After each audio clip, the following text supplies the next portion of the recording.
When he described initially the basic concept of what the third wave is, I wondered whether he was setting me up, given the fact that the disquiet he refers to is increasingly something we also sort of face from our more, let's say, evolved or enlightened leaderships and so on and so forth.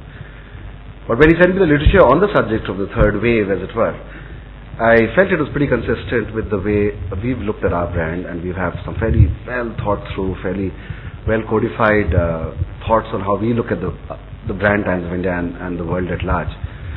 So I just thought I'd share with you how we look at the brand, and perhaps it might give you a more generalized insight on what's happening in branding. Just to sort of summarize at least my take on what this third wave of branding is meant to be all about. If the first wave was a wave, created by David Ogilvy's The World, where there were better mousetraps to be built, this is a world of product attributes, and the way brands work really is providing features that work for the individual. Features that work for me is broadly the way brand communication, brand marketing sort of happened in that era. There were relatively limited brands in each category, and there was enough space for people to have concrete points of difference. Gradually, with sort of proliferation of brands and a sort of a blurring of such differences, branding moved to interpreting product differences in terms of benefits that actually answered some fundamental human need. So you had, Pepsi, for example, was your ability to stand out as an individual against the collective. The Coke was the opposite. It was the sense of brotherhood in a larger community.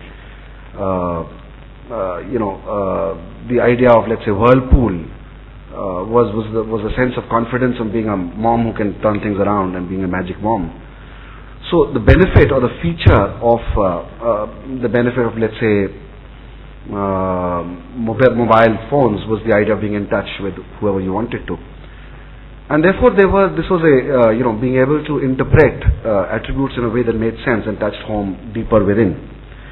But even as this sort of is beginning to find a sense of clutter, because progressively, most telecom brands, for example, have moved up to the idea of communication and human interaction as a broader theme, and so on. So even that space is beginning to look crowded in some categories. So what is perhaps happening the world over is a beginning of a new wave, which is not so much about spelling out really what a brand does, but merely creating a worldview which which resonates with the user's own worldview. This is all about empathy. It's merely about brands becoming soulmates that simply vibe with consumers, which simply reflect their worldview. If you look at the advertising, let's say, of Budweiser over the last few years, it isn't remotely about beer drinking anymore. It's just about male bonding. It's just about chilling out. It's just about being a certain somebody. Body Shop was an example he has quoted. It's about a worldview that says that there is already, environment is getting sort of ravaged. There is, in the name of commercial marketing, all kinds of, unethical testing of products happens and so on. It's a worldview that says we'll play it straight, we'll play it ethical.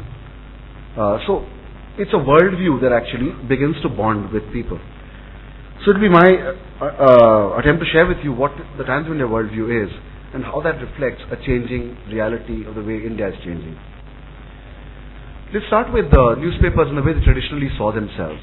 By and large, most newspapers, not just in India but around the world, have actually come up as voices of interest groups of various kinds.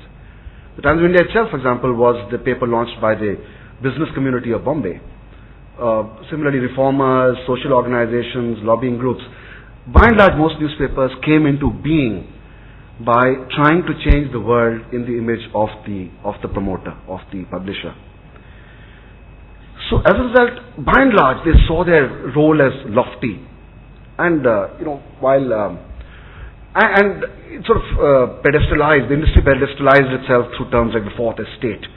There were statements like a senior editor of a large paper saying that his was the second most important job in the country, and the whole business of newspapers was meant to be, and perhaps it was a relevant way of looking at newspapers at a time when India was struggling to find its feet, against the British, or struggling to find a viewpoint in the modern world. And its primary role of the newspaper as a category was perhaps education, emancipation, and other such fairly valid but lofty ideas. Because of which, generally speaking, most newspapers tended to, as it was, preach from the pulpit. They deliberately, chose a style that was often, sort of roundabout and complicated sentences. And in terms of the choice of content, by and large, it remained of a certain genre alone. Stuff that mattered to the country, politics, government policy, and so on and so forth. In other words, overall, the paradigm was very much that of a parent-to-child approach to communication. And it worked wonders. I mean, that was perhaps the need of the hour. This was a sort of a Brahminical society with strong ideals like mind over matter, ideals of building a new nation, and the newspapers were sort of our guiding lights in that process. Their design, therefore, I said, in terms of content, was typically politics, economics, state policy, relatively a heavy and ponderous style, a sermonizing tone. But come the 90s, and therefore, perhaps it was a valid, way of looking at things. It was catering to my need to be feel educated and well informed, and this was a society struggling to find jobs, to seem educated, the white collar ethic was all around us, and they played that role. But the 90s, I think, began to see some fundamental changes taking place in Indian society. This was not just, this was Midnight's grandchildren, the second generation post-independence that was around us. This was a generation tired, let's say, of the moping and the complaining of their fathers about all the constraints of Indian life, and here was a generation eager to get on with it, to find new avenues, to find new things to explore. And this was sort of fueled by the opening up of the economy, with new brands flooding in, new media that exposed you to the ways of the world. So this was a generation impatient with the status quo, was keen to get on with it. Their horizons were expanding, not just in terms of their jobs, but in terms of their worldviews. They were willing to explore new facets of life. In all this, an important aspect, particularly given the paradigm of parent to child that most newspapers occupied, there's been over the last 10 years if you really just observe, a fairly dramatic change in the whole way we look at authority. Traditionally, if you look at, for example, the way popular culture depicted fathers, you had this sort of archetype of the Dilip Kumar type of archetype, who sort of was a weighty man, or iftikhar. Most authority figures had that, very serious, very idealistic sort of a sense. And gradually that gave way to much more with it, vibing with his kids kind of archetype, say, played by Anupam Kher in many films. If you see a watershed film like Dilwale Dulhaniya Le Jayenge, the whole character of Amrish Puri is in fact set up as the face of parenting that doesn't work anymore. So there was a fundamental change taking place in the way we looked at authority. There was increasingly a dismissive air about people in power. You saw the way politicians were depicted again in films, in the way we began to, earlier, maybe in the 50s and 60s, there was a sort of a respectful, almost reverential air towards people in power because they were genuinely, great people. Till maybe the 70s and 80s where there was anger and there was a time of unrest and people were sort of rebelling against, the way the state works. And that was captured perhaps in the embodiment of, say, Amitabh Bachchan. To a time when people had gone beyond. They said, they had in fact begun to lose interest in scams. They were just happening too often. And so on. And they were sort of beginning to say, politicians aise hi hain, or whatever. In any case, across the board, even in familial relationships, there was a loosening up of relationships. We talked about father-son relationships, friends earlier. Every story of friendship had to be dosti kabhi nahi todenge kind of a thing. And look at the Dil Chahta Hai has depicted friendship. There was a certain coolness, a desire to chill, a desire to have space around you. Workplace mores, from pinstripe suits to Friday dressing, you'll find examples across the board. Holidaying, just about everything. And there was a sort of a quiet rebellion against the parent-to-child paradigm. People just wanted to be seen as equals, and that I'm sure you can see in your own families. The way parenting is today with our own children is very different from what it used to be. So the Times of India actually, sort of at a fundamental level, and I'm just trying to capture the essence of this whole thing, and there are of course many aspects that go up in making the story. At a fundamental level, we said, who are we to actually change the world? I mean, who gives us this right? That's a very sort of for a newspaper person, it's a very, I would say, heady thing to feel that sense of power that you can actually change society in your own image. But he said, what is so fundamentally different about newspapers as compared to almost any other consumer product? We are here to be a part of our reader's life. The reader is what he is. Who are we to pass value judgments on what he is? We are here merely to partner whatever his dreams are and to help him master whatever his misgivings or obstacles in his life are. We are here to perhaps read more insightfully than anybody else what really drives him, what really his consciousness is all about, and cater to it. If argument's sake, college admissions is far more important than the state visit of a African president, then so be it. We'll carry it all the way from our front page through and devote a whole page to it. If India-Pakistan cricket dominates our senses more than, some other matter of economic policy or whatever, we take it all the way to our masthead. So we said, whatever, we will be here to mirror, resonate, and I would say, just be with readers in whatever, avatar they are. And to which extent, instead of our role being seen as education and emancipation, we just see it as empowerment. Empowerment sounds like a strong word. But every morning, the newspaper can just make you feel that we bit more in control of your life. There's in any case gloom and doom and death and decay and rapes and crime all around us. If the newspaper can just take a slightly lighter take on that, can actually see a silver lining on the clouds, can actually, not appear like a lot of newspapers do, that the end of the world is upon us. And engage readers in whatever is there in their heads. That's the way to be. And therefore, from a parent-to-child relationship, why can't we move to an adult-to-adult relationship? And therefore, just engage people in interesting discussions on what could be, or indeed on child-to-child discussions, which is sort of just catering to the idea of a new Maybach car that's 3 crores, did you know? I mean, whatever. These are just sort of interesting things that people just sort of lap up in their child avatar. So, the range of content today, as you would note as perhaps readers of the paper, it reflects the reader's consciousness and has become sort of, because it's happened in stages you may not realize it, but even as way back, just about 10 years ago, 93 or 94, it took something like, let's say, Amitabh Bachchan's near-death episode on the Coolie sets for a film star to ever make it on page 1. Today it happens much more regularly. I mean, the idea of, let's say, Amir Khan's sort of remarriage or whatever may well be the subject of a page 1 story, and so on. So beyond politics into everyday aspirations and concerns of readers,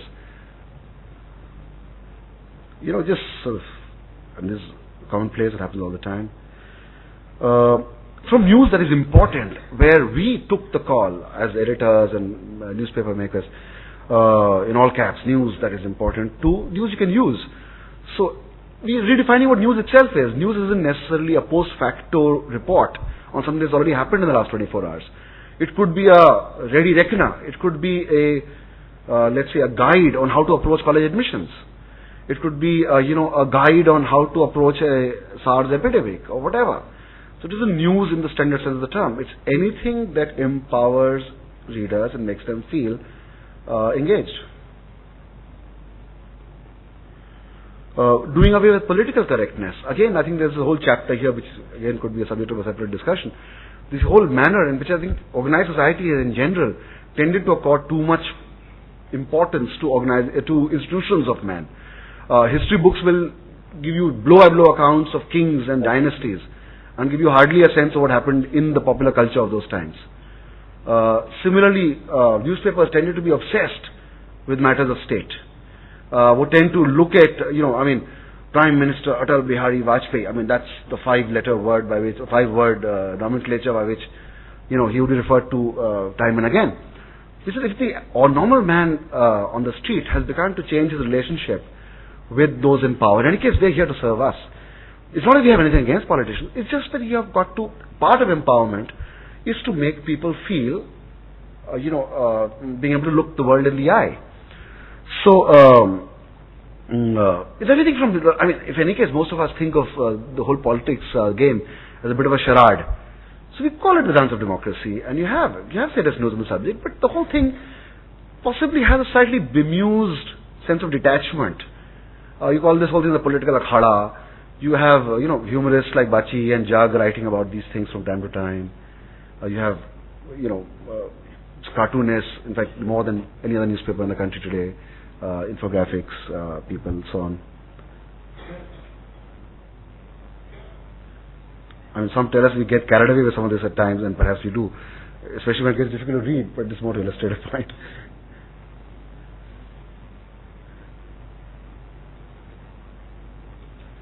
None of this is a perfected formula. We're also groping our way.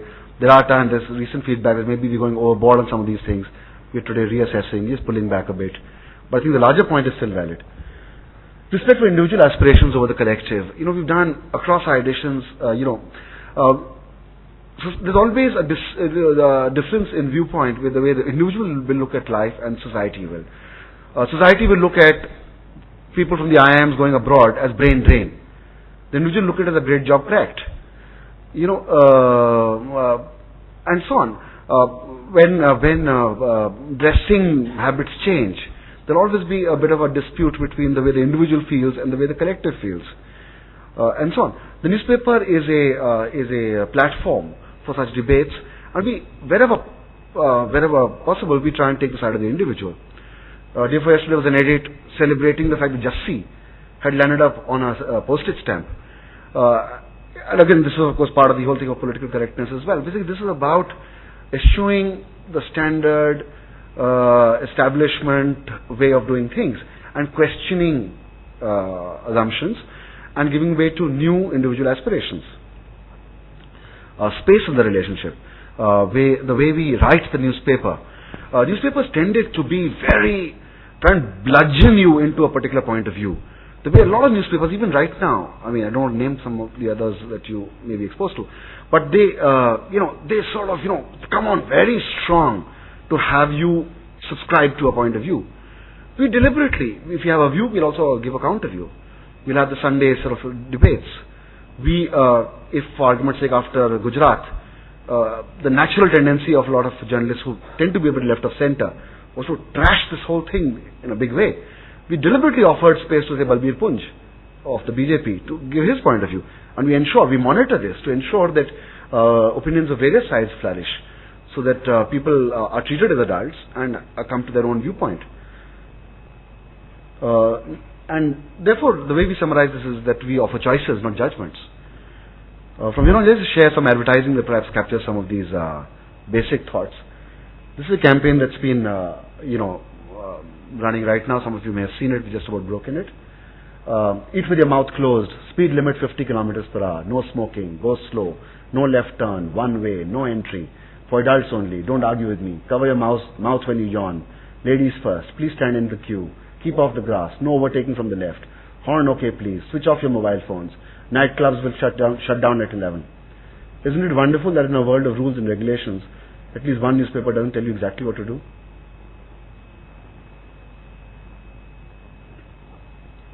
From the minute you are born, you do not make your own choices. You don't choose your parents, your family, your sex, your zodiac sign, the color of your skin or the sound of your name. As you grow older, society conditions you further. You start speaking sentences others want to hear. You learn to please everybody without pleasing yourself. You're conditioned by your first cousin, your last teacher, your television, your job, your boss, everyone. Aren't you glad that in a straight and narrow world, at least one newspaper offers you argument, discussion and debate, and the freedom to make your own choices? And so on. Many ways to look at what's right, what's wrong. Why, who are we to pass easy judgment? And just takes up various issues we have debated in the paper. Should prostitution be legalized? Are you allowed? Why can't you wear a T-shirt with an Indian flag on it? What's the right age to order a drink? Is it okay to have premarital sex? Who decides when a party is over? This is more about things that are on the margin when it comes to moral issues. This is about other aspects of politics and international matters. Is there only one way? And surely there isn't, and we respect multitude of opinion. Many of you recall the films on the Times of India brand that we run from time to time? I actually had a lot of press advertising as well, but I haven't brought that. I mean, the basic idea was just to show this, which is that the idea of taking life as it comes, instead of getting all het up about, the way things are. This is sort of a very effortless finger on the pulse of this multicultural entity called India. So, you have, this whole irony of the fact that when a VIP comes, you put up the stage and then you put it down again. So there's a whole film devoted to just this. And people from the sidelines watching in a completely bemused way. All this, the sort of so-called Maya Jal of politics, and this whole almost illusory world that we live in. So the whole idea is to actually, for the brand to, I would say there's one motto. It says chill, in a sense. That's in the world of newspapers, which is about, at one level, a wake-up call in the morning. The Times of India's essential point of difference is, as I said to you, this is a youth-to-youth dialogue, or adult-to-adult dialogue. And it's seeking to bond with people, not through any specific product attributes, not through any specific wave 2 type, singular dimension of what really we mean to the reader. Perhaps the closest word I would come to, if you were to look for a singular value, it's probably empowerment. But I think more importantly, is just by letting readers say, it lets me be me. I think that's the essential point. I think it just recognizes this growing urge amongst our young people to find that space, and it says, it lets me be me. So that is really, I would say, the essence of the Daniel brand.